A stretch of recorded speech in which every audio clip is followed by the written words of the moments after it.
How's everybody doing? Okay, we are going to now do part two. I believe is Capricorn and Gemini, right? Okay, because I think that's what I'm supposed to do. Capricorn and Gemini. Just let me double check. I have been so busy trying to, get things balanced. Oh, it's terrible. But okay. I believe I did Capricorn and Gemini, right? I think I did. So I'm going to do Capricorn and Gemini next. Okay, part two. Just let me double check. Gemini. Okay, and let's check Capricorn. Capricorn and Gemini, part one and two. Okay, great. I have a recording. So we are going to go now and continue with incompatibility of signs and talk about Gemini and Capricorn. Okay, Gemini and Capricorn compatibility. Now, I always have a template that I use. I don't really use it much, but just in case I have to, I use it as a general, like, skeletal framework. Right. Okay, okay. Now, let me now go and discuss some of the parameters about this combination. Again, we talked about in part one that Gemini and Capricorn, one is air and one is earth. And these are conflicting enemies. They don't mix, they don't match. So there's going to be irreconcilable differences at the least end of the scale, and at the total polar opposite of the scale, it will be the war of the roses. Okay? So understand that when Gemini and Capricorn come together in a love affair, it may be tough for them to remember why they're together at all, as the way in which they approach the world couldn't be more opposite because they are polar opposites. If they're operating from a base of love and mutual respect, they'll be able to overcome most obstacles. But they must work hard. Gemini must have freedom to think outside the bounds. They rely on their quick wits. They rely on their quick wits. Humor and intellectual prowess to move through life at a fast pace is really important to Gemini. Gemini Gemini doesn't take life seriously. I mean, it does when it has to, especially when it comes to intellectual pursuits. You have to understand that the opposite or the polar opposite of Gemini is Sagittarius. Higher intellect, higher learning. So it takes time for Gemini, which is the child, to evolve to the polar opposite of Sagittarius, where it gains wisdom through experience. This is why Gemini rules the environment and the local environment and different terrains and platforms, because through the different experiences and different highs and lows that it goes through, it's able to develop a synthesis over time about the nature of its existence.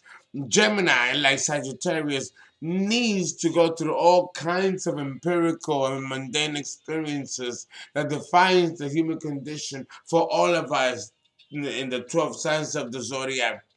This is not going to happen without the agency of Gemini or Sagittarius.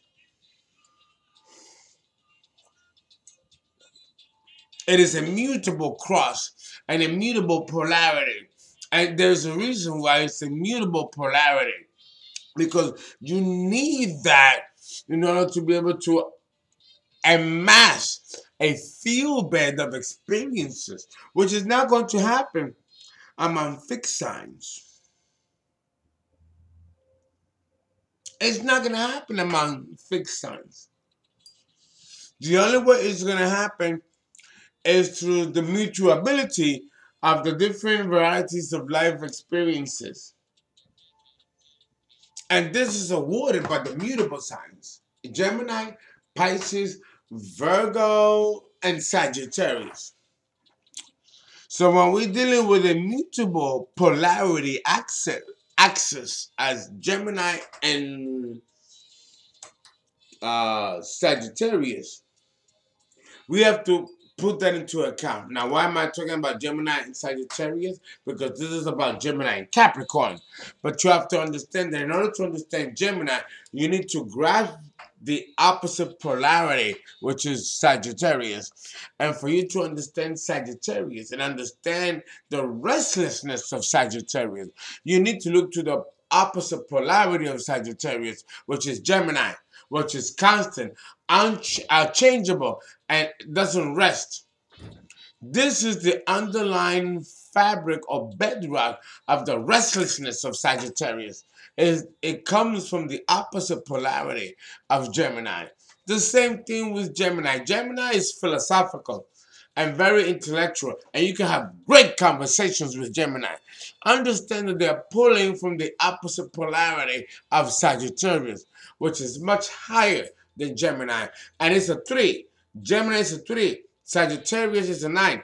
3 plus 3 is 6, plus 3 is 9.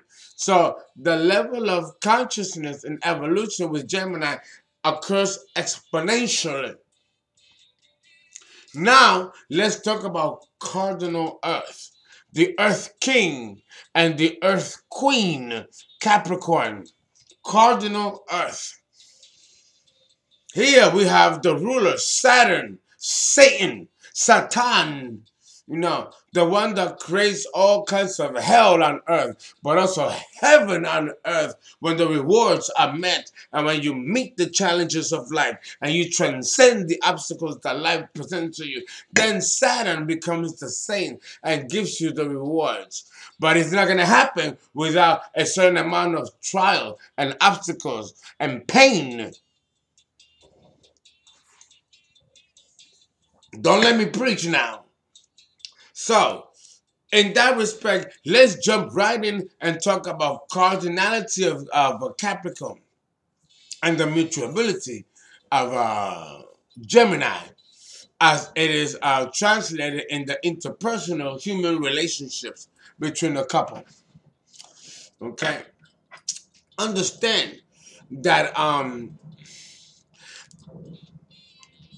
we're talking generally, if a couple in this combination is operating from a base of love and mutual respect, they'll be able to overcome most obstacles.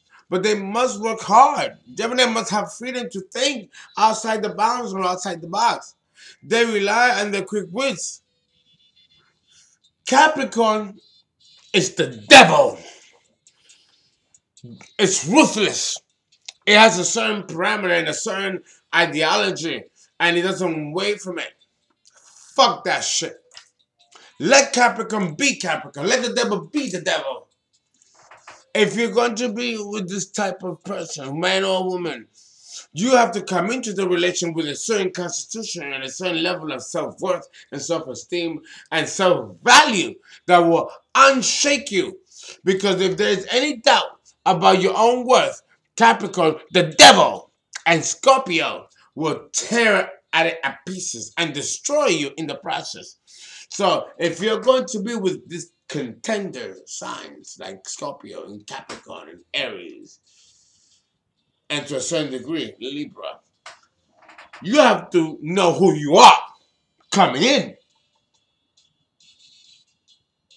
You have to know who you are coming in.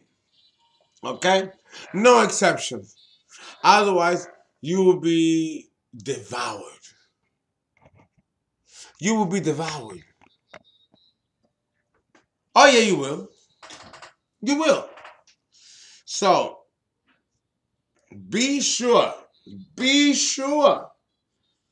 that you know who the fuck you are.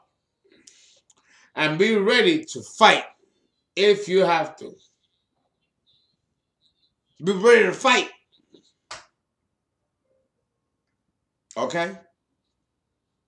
Capricorn is very unassuming and quiet, which stands out even more against the Gemini's outgoing, boisterous nature. So, imagine you have Gemini and Capricorn together. It don't matter if it's a man or a woman, either. If it's a Capricorn woman, she ain't going to be acting no fool. She's going to be very ousted, reserved, and queenly. While the Gemini man acts a fool. But he's not going to be a fool in the eyes of others. He's being who he is. He's being natural. They'll love him. They'll adore him. They'll adore him more than the Capricorn woman who's been austere and reserved. They'll think, oh, she's the bitch. He's the right guy, but she a bitch. The Capricorn woman doesn't do right by us. It's damn if you do and damn if you don't. I feel bad for the Capricorn woman. I don't give a fuck about the Capricorn man in the sense, because he's all business and ruthless and don't give a shit what he does to your emotions or your he trembles right over you. So when it comes to the Capricorn man, you gotta come hard with him. And he'll respect that because he won't respect anything else. The Capricorn woman is different. She is truly a lotus flower.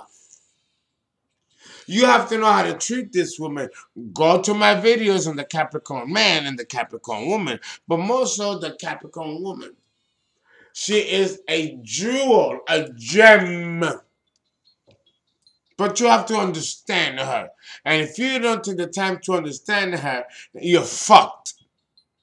I mean, just straight up, with no chaser. Okay, so Gemini has a quick brain that sees loopholes in an instant, while Capricorn is tough to convince that taking an advantage of a shortcut is a better idea than following the well-mapped course than they know will ensure their success. Capricorn don't give a shit about the shortcuts and the easy way out. They don't believe that that's going to eventually bring about their success. They know that it is a long haul. So if you're going to succeed as a Gemini man with a Capricorn woman, you're going to have to follow her tune. Toot toot! If you don't, she's not going to respect you because you're not respecting her. Remember, she's the Earth Queen. You can't fuck with that. She does know more than you think.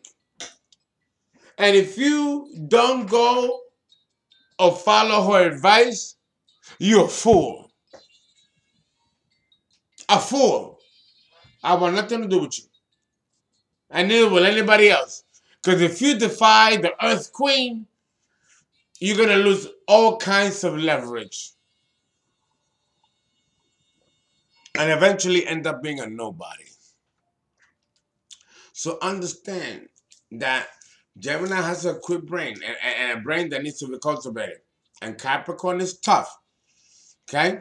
However, though, if these two can learn to understand and then implement one another's approaches, they can achieve far more than they could alone. For the exception of Capricorn. Capricorn can achieve anything he or she wants without anybody. Gemini, I don't think can do this on his own or on her own. They're going to need the discipline and structured nature of Capricorn to ensure their success. These two signs may make much better business partners than they do lovers.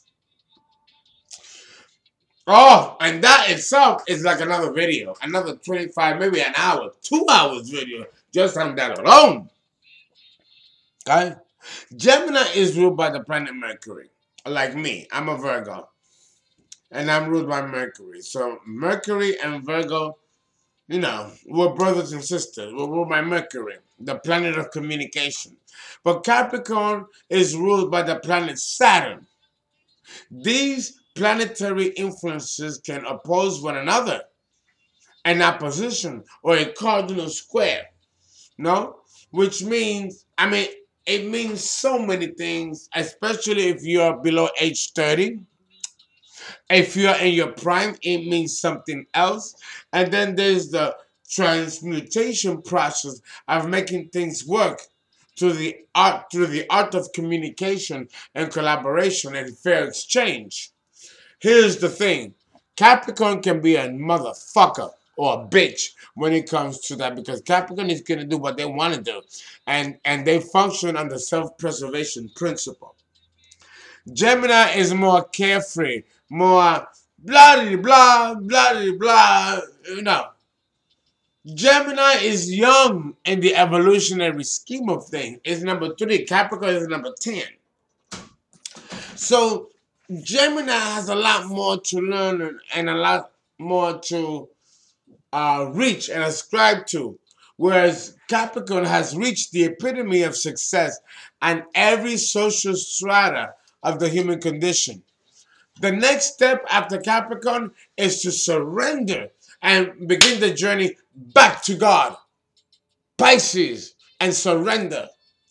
And then possibly reincarnate and come back on a higher evolved being of species. Okay?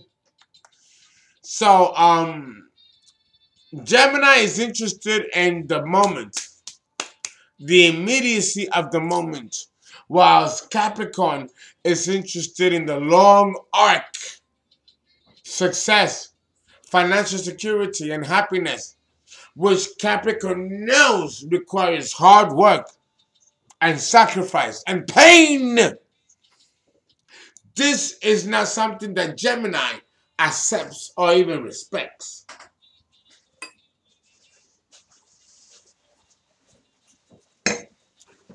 So now what? What do we do? What happens next? Okay? Then if these couples don't agree with each other, like Scorpio, then you have a battle of wills.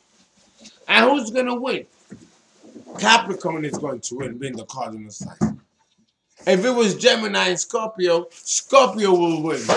Because the man's strength and durability and permanence of Scorpio is undefeatable. You either hate Scorpio or you love Scorpio. There's no in between. It is a sign of extremes. We can say the same thing about Capricorn. Both signs, Capricorn and Scorpio, are equally ruthless in obtaining their objectives and their goals. But they award us a lot concerning the evolution of the human progress. We can learn a lot from Scorpio and from Capricorn, but don't get it twisted. It's not going to be an easy process. It's not going to be an easy process. There'll be sacrifices and a lot that will be put in the stakes and the balance. Are you willing to pay that price? Because if you're not, don't fuck with these signs. And that's my word. Gemini is ruled by the planet Mercury, communication, which is the sign of communication. Capricorn by the planet Saturn, which is power. These planetary influences can oppose one another. Saturn has a cold, masculine energy. It's all about perseverance and helps Capricorn to keep moving ahead through all kinds of difficulties. Mercury has an androgynous energy and lends Gemini the gift of intellect and communication. Neither of these signs will give up easily, but together they may cause one another to repress their natural emotions. Gemini is not going to give a fuck about the opinions of Capricorn concerning Gemini's emotions and feeling states. And Gemini will criticize Capricorn and say this and this and that. And may be right, because Gemini communication, Mercury, will observe. But Capricorn ain't going to give a fuck. They don't give a fuck. It's a cardinal sign. They don't have to give a fuck. And they don't. And I agree with Capricorn. I agree with Capricorn in that sense. It's a cardinal sign. It's a mover and shaker. It rules the season of winter. So we don't have to give a fuck about what Gemini thinks. Gemini has to follow suit as a mutable sign. It doesn't make it less important, but in the grand scheme of things, the movers and shakers of the universe will be the cardinal signs. And unless you have a cardinal cross in your birth chart, you're nobody. No, you're not here to cause change on a grand scale like the cardinal signs. Unless you're born with a lot of cardinal signs or a cardinal cross. That's the exception. You have to consult an astrologer to figure that out. But understand that both signs are powerful in their own right. But Capricorn will supersede over Gemini, being the cardinal Papa Earth sign. Okay? Hello. It is what it is, right? It is what it is.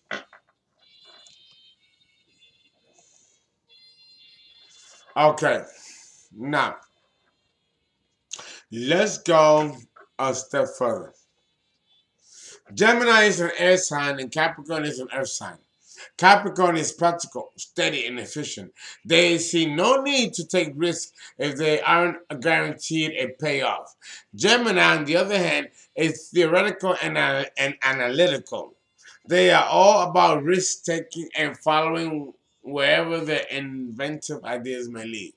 While Capricorn is biased, asking, what good would this do as I work toward my main plan in life?